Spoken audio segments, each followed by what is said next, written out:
Welcome back to my channel. I'm Bill Bitibin. Nagbablog nga po ng iba't ibang uri ng natural na halamang gamot. Nagturo din po ang tutorial tungkol sa iba't ibang uri ng natural na halamang gamot.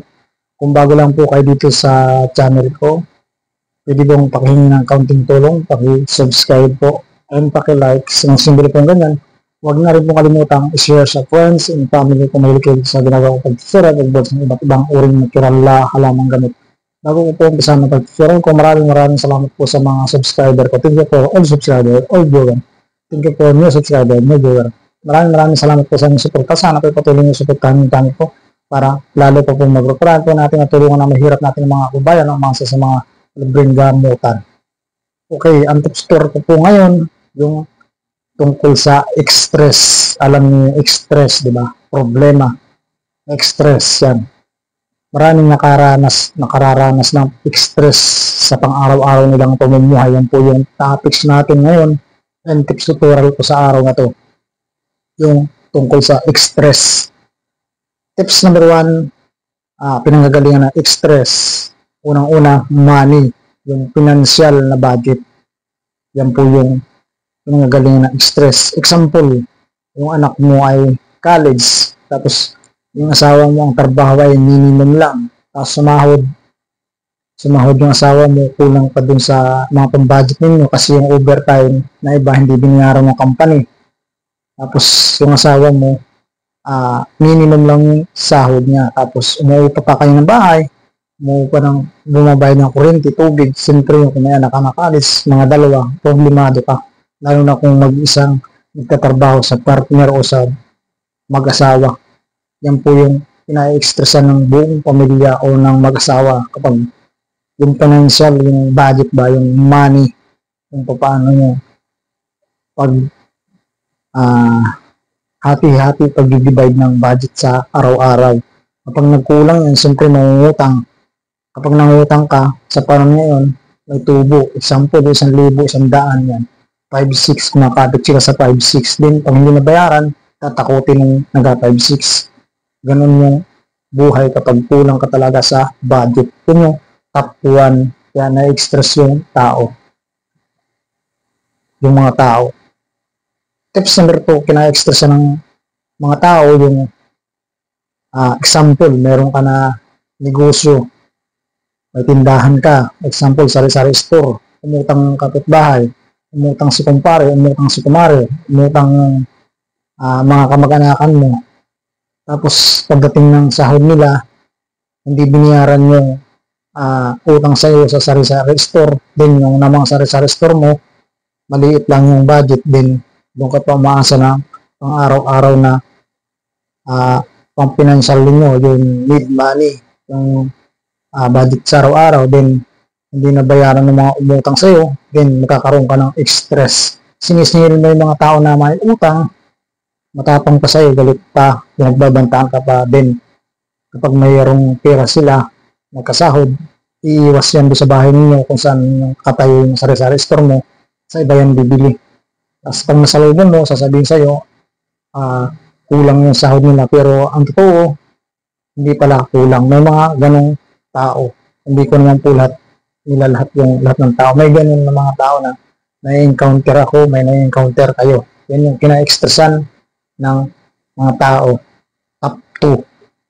Top 3, kina-expressan ng tao as mag-asawa, yung hindi sila magkasundo ng lalaki, hindi sila magkasundo ng babae sa isang tahanan. Example, gusto ng lalaki ay magnegosyo, ayaw naman ng babae kasi tamad yung babae, ayaw niya na magnegosyo. Example, magtatayo sa lalaki ng lumihan, mamihan, ayaw ni babae kasi pag may lumihan ka, mamihan o karinderya, mapagod yan. Araw at gabi, gigising ka ng maaga, then sa hapon magagayat yan, sibuyas, bawang, gano'n, tapos pagod na pagod ka. Pero naman, pag dating ng hapon, yun, makikita mo na agad yung money. Yan. Kaya, pag hindi magkasundo yung mag-asawa, kahit hindi mag-asawa sa negosyo, yun, away, magkakaroon ka ng stress. Tips number 3, pinagmumula ng stress yung kunwari yung mister mo o misis mo may kabit, then Yung sahod niya, hindi na ibigay sa iyo ng tama. May sahod si Mrs. kung saan saan napupunta sa mga luho niya. Then yung hindi nakakapag-produce o nakaka-share sa tama ng mga bayarin sa bahay, tubig, kuryente, pagkain. Then yung sahod ni lalaki, hindi sapat, kaya gusto ng lalaki makishare si babae doon sa mga kailangan o needs, mga bayarin, bahay yun. Yan isa rin na nakaka-exstress sa pang-araw-araw. Yun yung tips number 4. Bakit na-exstress yung tao? Tips number 5, isa na pina-exstress ng tao, yung tao na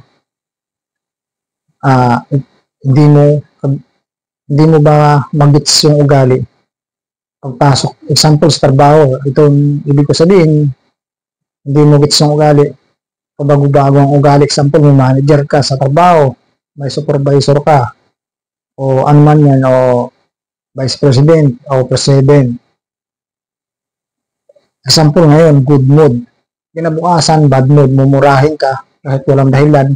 Manipis na dahilan, marumi lang na kaunti yung misa ninyo. Example, kainan yung negosyo ninyo, mumurahin ka na mumurahin, lalo na sa harap ng tao. Siyempre, nahihiya ka kung maraming tao, lalo na kung nandun yung kamag-anakan mo, may kakilala ka, nandun yung class mo, yung asawa mo, anak mo. Siyempre, kailangan galangin natin yung, kailangan ba yung respect sa tao. Kahit anong uri ng tao yan, mababa, mataas, sobrang taas, medium class, o high class, dapat igalang sa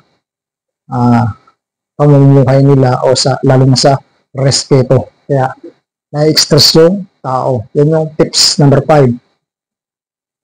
Tips number 6, kina-express ng tao yung walang trabaho si mister, tamad, tambay, nagiinom, maraming anak ninyo hindi kayang pag-aralin, then napapag-aral, elementary, magkakasakit yung si anak, magkakasakit, manghihingi ng pamerinda, walang maibigay, then umuupang kayo ng bahay, marami yung bayarin, then yung mister mo, tambay rito, tambay roon, na wala na, hindi lang niya ginagampanan yung bilang padre di pamilya niya, hindi niya ginagampanan yung pangangailangan ng mga anak ninyo. Kaya si babae, express, ganun din sa lalaki. Kung si lalaki naman yung palit sila ng situation, ganun din si babae, pwedeng ma-express si lalaki. Yun yung tips number 6, kaya na-express yung tao. Tips number 7, kina-express ng tao yung hindi niya gusto yung ugali ng kasama niya sa bahay, hindi niya gusto yung nakakasalamuhan niya sa paligid, hindi niya gusto yung mga naririnig niya, hindi niya gusto yung mga naamoy niya. Kasi yung tao, kanya-kanya kasi yan ng style, kanya-kanya ng habit, kanya-kanya ng hindi natin pwedeng sabihin na kung mabait siya, mabait din, mabait tayong lahat. Kung matapang siya, matapang din. Ikaw, hindi pwede ganun. Kung masinop siya sa pera, masinop pa rin. O kung ikaw ay malinis sa bahay, hindi pwedeng maging ganun. Hindi mo pwedeng i-compare do sa sarili mo o sa pang-araw-araw mo na buhay. Pwede kayo mag-away, lalo na sa trabaho, and sa bahay kayo magkasama. Kasi kanya-kanya nga ng style yung ugali yung tao. Kaya kung hindi mo kukuha yung mga style niya, hindi mo babagayan yung mga ganun, yung mga sabi ko, pwedeng na-express kung kasama mo sa bahay, kasama mo sa trabaho. Yan yung tips number 7. Tips number 8, ina-express ng tao yung example, nakikipag-usap ka ng maayos, din yung kausap mo, mumurahin ka bigla. Wala namang dahilan kung bakit minura kang bigla. Magaling ka naman magpaliwanag, pero siya, binabaluktot niya yung katuwiran mo. Binabaluktot niya, minamali niya, and pinapalabas niya na mali yung sinasabi mo, pero sa buong katotohanan, true talaga yung sinasabi mo. Yan, isa pa rin ang kina-expressan ng tao sa mga kausap mo. Yan yung tips number 7 na kina-expressan ng mga tao. Sana po nakatulong ako sa mga express, lalaki, babae, mula sa bata, matanda, sa mga pangkaraniwan na people, medium people, high class people, and Sana po ay nakatulong ako sa inyo yung mga stress na nararamdaman niyo sa pang-araw-araw. Sana po ay malampasan niyo yan, yung mga stress niyo. Kasi kapag yung stress na puno yung tao, diyan na siya nakakaisip ng masama. Kaya yung iba, di ba nakikita natin sa lansangan, yung iba may binabaril pa sa sobrang stress. Siyempre, nagpapapasensya na yun, then nakakalimot sa sarili kasi yan mga tao kapag nasobrahan ng stress yung iba, papakamatay pa sa stress. Okay? Sana po ay nakatulong ako sa mga taong stress. Okay? Subscribe, like po sa bago nito, and share. Thank you for watching LBTV. Bye-bye. Mabuhay po kayong lahat.